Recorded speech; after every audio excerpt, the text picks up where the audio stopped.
माझं डाएट त्यावेळेस काय होतं, एवढी डबी भरलेली असायची, त्याच्यात गुळ, खोबरं, शेंगदाणा असायचे आणि ड्रायफ्रूट 2-4 असायचे, कारण परिस्थिती हालाकीची होती.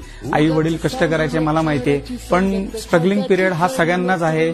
साक्षात प्रभू श्रीरामांना सुद्धा 14 वर्ष देव असून सुद्धा वनवास भोगायला लागलेला आहे, किंवा भगवान श्रीकृष्णाला सुद्धा जन्मल्यानंतर सख्या आई वडिलांच्यापासून लांब राहायला लागले, यशोदा मातेने त्यांना सांभाळले.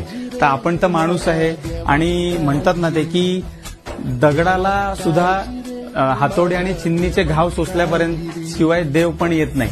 आणि आपण तर माणूस आहे, आणि आपल्याला हे कष्ट हे आपल्या बांधलेलेच आहेत, आणि जर कष्ट केले तर आपण तिथपर्यंत जाणार आहे.